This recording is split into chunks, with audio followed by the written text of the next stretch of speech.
this album. You were saying, we were just chatting before, and you were saying how you listen to it now, and you think, oh, I could have done that better, I could have done this better, because you've progressed in the last 18 months since we did it. But it is killer, though, isn't it? I think it's a great album. Yeah, it's incredible, really cool. What do you like about it? I like that it's a celebration. Yeah. For me, it's really nice because I grew up kind of adoring these CDs, and then to be able to do one of those, it's like, it's like, just a tick off the old bucket list. Yeah, definitely, yeah. And it was, I was completely addicted to, well, I still am, just to big band music, and I'm completely addicted, like all day, every day, in the car, out the car, to go to sleep, you know what I mean? It was just so, hammered it, properly hammered it, You played really well, man. Thanks. What I think is, a lot of people won't know as well, that you kind of you got dropped in it, kind of, because obviously you were going to be sharing the drum chair with a couple of people who then couldn't do it. So it was all on you. Obviously Steve as well helped out, but I think you probably played most of the tracks, didn't you? I'm not sure what the count is. Was it half? I don't know, but I just remember thinking, God, this kid, how old were you when we did it? I think I was 20. Yeah, so you were 20, by far the youngest person in the band, because obviously it's all made up of alumni people from the past 50 years. Yeah. I think the next one's Miv, isn't it? Yeah. So you were way younger than everyone else. And not only that, like when you're in a section, if you're playing second tenor, second alto or something, you can kind of hide, if you know what I mean. Do you know what I'm saying? Like you've got backup. It's like, I've got, I'm in a section, I can blend in, But when you're the drummer, you can't hide. You can't do anything like that. So I thought you did really, really, really, really well, considering your age. It was scary. I bet it was. I was nervous doing my stuff. Yeah. But if I was 20 I was scared. and doing the drums to that, that music was so hard, some of it. Yeah, especially... Some of it was so difficult. With Ruben Fowler really helped me, really kind of, I could just message him or call him and he'd answer or get back to me and just be like, don't worry, mate, you're sounding great. Check this out. Yeah. That was brilliant. That was absolutely brilliant. But just wanting to impress the likes of, well, not just him, but everybody, obviously, but it would, knowing that how successful he is, how amazing he is, not wanting to do a shit job in front of him, you know what I mean? Yeah. Wanting to be like, right, I'd like to be able to do something with him again, Yeah, I'm sure you will. I'm sure you will. I'd love to. But just having that sort of confidence, I think was really, really hard. Because like you say, if I mucked it up, everyone would have knew about it and we would have stopped. Do you know what I mean? There'd have been no point in carrying on. Yeah. You can maybe sort out a few, you can not play a solo and then overdub it. Yeah. But when it comes to That's what I'm saying, the pressure was on. It's hard. You add into that, you're the youngest, least experienced member of the whole outfit. And then on day one, I remember we were obviously getting in the studio. Everyone was like, wow, this is amazing. And you're walking around just getting a feel for the place. And I remember I think I was setting up the Sykes chairs or something and getting my stuff out. And I remember looking into the booth and you were in there with Steve and I think Paul was in there with you. And it was like, did you mic it up first and you could hear something weird? Is that what happened? So there was a little sound. We changed the heads on everything basically. Did you get new heads delivered to the studio or something? No, I actually bought 2 lots of heads. Right. I'm not going to dob the companies in that didn't send them on time. But I didn't receive some of the heads in time, so then I had to go shopping the day before, trying to find the heads that I'd ordered, because I wanted specific ones. Right. And so I was rushing around, and then the bass drum head was a problem because it basically has like a layer of muffling sort of round it, which is nice for a studio, I think. Lots of things are nice for a studio, but I kind of spoke to Steve Hanley, kind of what would you like also? Because it was, and because he was playing them too. Anyway, couldn't quite get one that would have been good. And I said to him, well, I've got this head on it at the minute. It's had a bit of play. Do you think it'll be fine? He was like, yeah, I think it'll be fine, mate. Right. And then Jeremy heard something, didn't he? Did he? I don't know if it was Jeremy. Somebody heard something. In fact, it probably was, because he's just a genius. Yeah. Yeah. Yeah, he is. Yeah. His ears should be like, like, you just hear everything. Amazing. Yeah. There was like a little rattle. There's a little rip in the muff. There's like a thing that holds the muffler in. And it was just kind of plastic on plastic. Right. Like a buzz sound. Yeah. Just a little bit. And obviously if you'd have recorded with that, you wouldn't be able to take it out. So that was like literally day one, wasn't it, as you were setting up? Yeah, but that's what that time was for, at the beginning. It was to get these problems out of the way. So thank God, That's like me getting there and like, I don't know, a key not working or a pad's falling out. I'd be just like, shit. Yeah, but we just got a bit of tape and stuck it down. Like, it was solvable, but it was finding what that noise was. Right. It's like, it's that, Did that put you off? I think no, because the start of the day was like solving a problem almost, and it was like, already working with the guys in the studio and speaking to everyone and getting a bit more comfortable. And you sit down, it's like, I've had a good conversation with everyone. We've all solved a problem together, sort of thing. It's like, this doesn't now feel like good. So in a way, it was good that it happened because it kind of like broke the ice. Yeah, exactly. And I guess in a way, it's like, well, nothing can go wrong because that's pretty much as bad as it could have got. Like, the drums are not working essentially, and you got through it. So what's your favourite track on the album? I think favourite things. Let me re-ask that. Rephrase it. What's your favourite one to play, and what's your favourite one to listen to?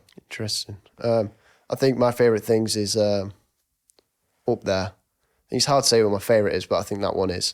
Mate, just the way that the band play together and the way that we're all, like, the band is playing and then Ruben's phrasing the melody over the top. It's like incredible. It's like really like, and his solo in that is like ridiculous. Yeah. I think that is great. I think my favourite to play will probably be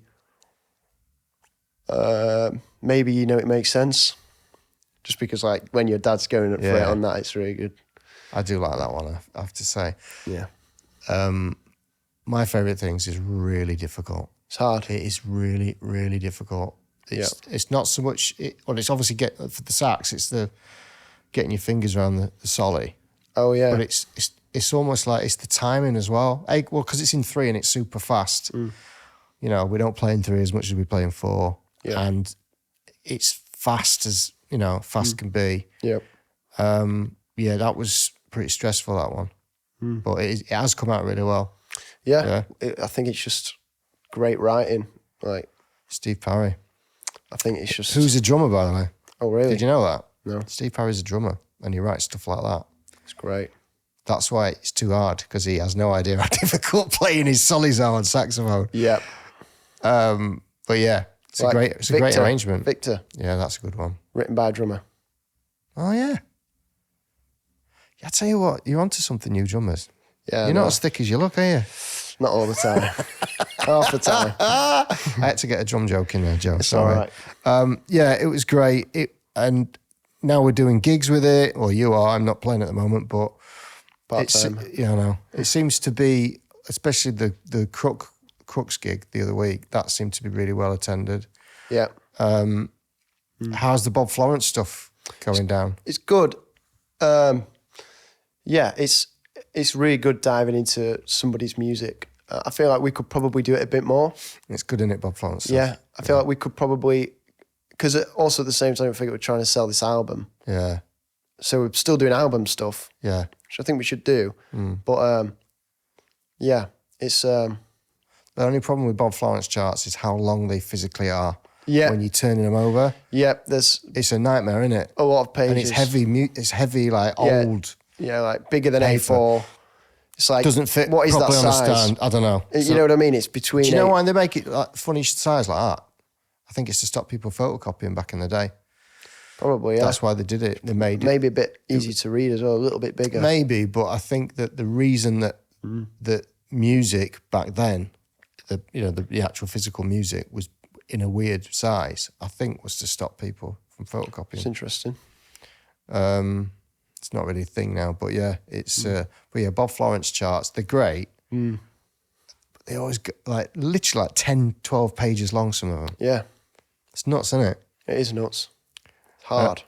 Yeah, hard stuff. Yeah.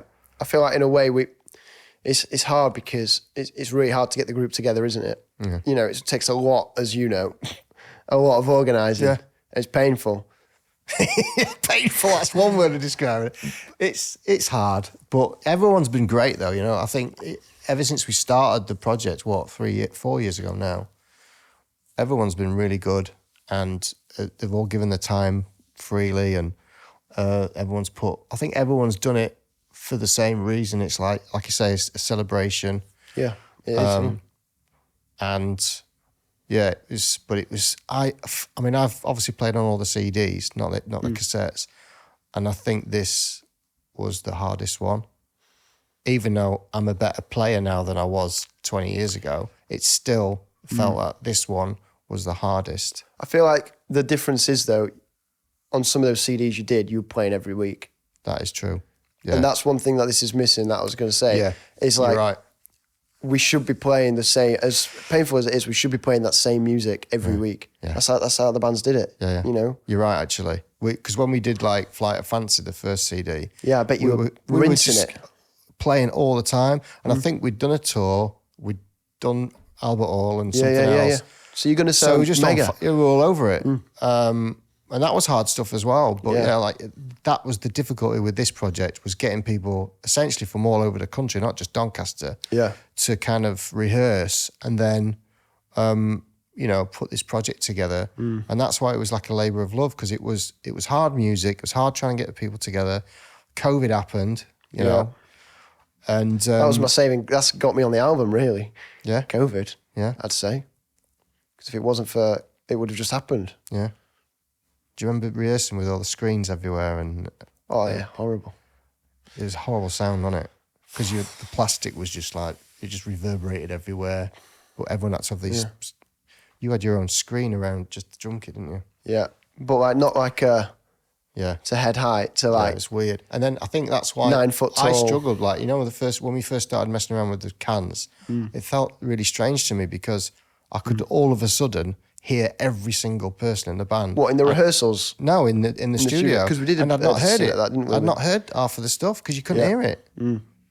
So when we got into the studio and it was like, here's your cans, it was like, oh, this is a very strange feeling. But again, if you were to, I suppose, if you play in studios each week, you get used to that. Oh, yeah. That sound, don't you? Yeah. But yeah, that was a big thing for me, was like, should I have one ear on, one ear off? Yeah. I was constantly faffing with them for 2 days in Thailand, never got it right. Yeah. But it was like, just weird. Because when you play sax, you get like a warp, don't you? It's not nice to have. You get like I remember, I've done it a little bit. Just tried playing with headphones on or recording myself at home. Yeah. When you got headphones, it's like. It's a bit like when you've got earplugs in, if you've got total occlusion, which is like, when your ear canals are sealed. It's not a nice feeling because you can't hear your tone, you can just hear your tone from within your head, and it's really strange sound. It's good for intonation. It's great for drumming. Yeah, but it is. But it's crap for, am I loud enough? Is my tone all right? It's good for intonation, and that's about it. But yeah, so when you've got cans on and it's like, I can hear literally fifth trombone or, fifth trumpet. Yeah, it's great. Wow. But it does take some getting used to, definitely. Yeah. Have you done any studio work since that? Yeah, I've done some bits. Okay. I've actually been having lessons in the studio with Ralph Salmons. Great. Who's that? Must be one of the most recorded drummers. Is he? In the UK. Wow. He's one of the teachers at Guildhall, and I get to have lessons with him. Okay. So I had a lesson with him the other day, and he was books out the studio, just puts tracks on, random tracks. It's like, right, you're gonna have 2 goes at this, then you're gonna come down and sit and listen to it, listen to your sound. We're gonna go through it, where you're hitting the drums, where you know, that stuff is, in my opinion, That's great. Yeah, it's so good. And Ralph's recorded with everyone on everything. You know? Absolutely mega. It's like on some of the Harry Potter films and stuff. Really? He's on absolutely everything. Is that where you want to be one day, doing stuff like that? Yeah, so, like, and like he's a big band drummer as well. He plays amazing big band. His groove is like. Have you played in the album? Yeah, I have. Yeah, I've played in bits. Yeah. Did he have some good things to say about your drumming? I thought he was great. He really. I think it's hard because in that time of my career, it's the beginning of my career really. I hadn't really developed a sound. I was just drumming. I had all these influences. I didn't really know what I was going for. I was just like, I'll do that because this person does that, I'll do this. But I feel like over the past 2 years, I've started to home in on what kind of sound I'm going for. Yeah. Which I feel like if I'd had that when I was doing the album, that's what I'm talking about. Yeah. It's a bit cringy listening back because I'm like... No, mate, honestly, it's amazing what you did. Thanks. It really is. But it was very fun. It was fun. Studio work is fun. It is. I think when you relax into it, definitely like the back end of the first day was like, oh, this is cool. I'm into this now. I'd love to be doing it every day. Like if that was your main job, it really broke me into it as well. Because it's like, what a better environment to have like your first proper professional big, like recording. And it's like with people you've grown up, I've grown up surrounded by, so it was very comfortable. Yeah.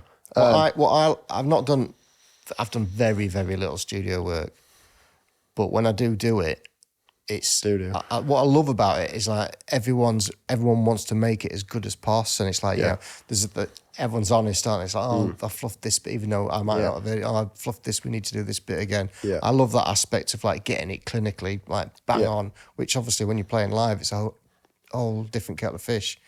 It's never going to be perfect live. Though this is what I recently had a kind of bump in with because I had a live on the radio studio session. Yeah.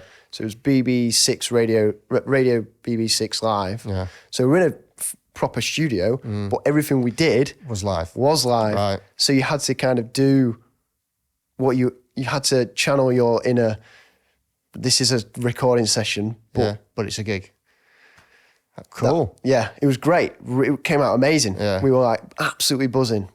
But it's probably because of that pressure of it being like, we can't do this again.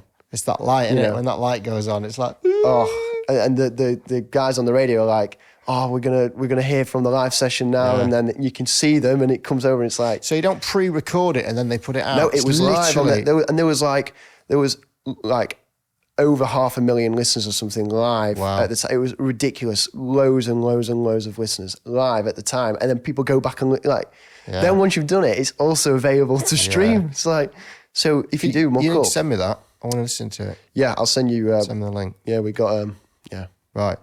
You need to get to DJ rehearsal. Yeah, I do. Get some food first. You better crack on. Thanks for coming. I'll see you again. That's all right, yeah. Take care.